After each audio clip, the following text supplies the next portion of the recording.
আজকে একটা সহজ একটা ম্যাচ শিখাই দিই। এটা যে কোনো কার্ড দিয়ে হবে।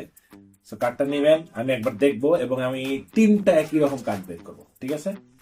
তিনটা একই রকম কার্ড বের করবো। ধরেন আমি তিনটা 10 বের করবো। একটা একটা এই যে দুইটা, এই যে তিনটা, ঠিক আছে? এই যে তিনটা 10 আমি নিলাম, ঠিক আছে? এই তিনটা 10 রে আমি এখানে কয়টা কার্ড নিলাম, এই কার্ডগুলোর সাথে নিলাম। ধরেন এই কয়টা কার্ড, ওকে?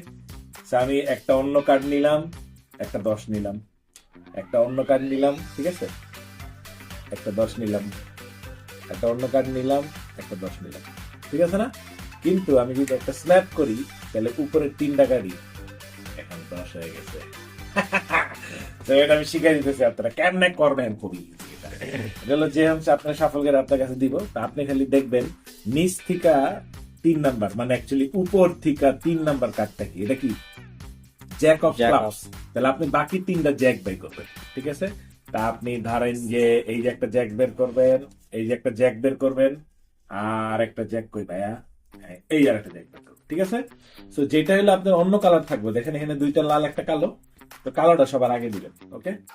আর এখান থেকে আপনার উপরে 3 নাম্বার কার্ড জ্যাক আছে, তো আপনি উপর থেকে কিছু কার্ড নিয়ে নেবেন। তাহলে এখন একটা অন্য কার্ড রাখলেন, উপরে থেকে কি যে কয়টা ইচ্ছে সে কয়টা নেওয়া যে কারণে নিজে কিন্তু তিনটা অ্যাটলিস্ট নিতে পারবেন, যেহেতু মিলানো। তাহলে অন্য একটা কার্ড দেখাইতে পারবেন, অন্য একটা জ্যাক, অন্য একটা কার্ড দেখাইতে পারবেন, অন্য একটা জ্যাক, আর এটা কিন্তু আরেকটা জ্যাক 3 নাম্বার, এটা দেখেন না। আর এই যে আপনার কার্ড এমনি রাইখা বলবেন যে আমি গিনি গিনি ছু, দেখা যাবে তিনটা কার্ডই জ্যাক হয়ে গেছে এবং আপনি সে কোনো সময় দেখাতে পারবেন। Thank you.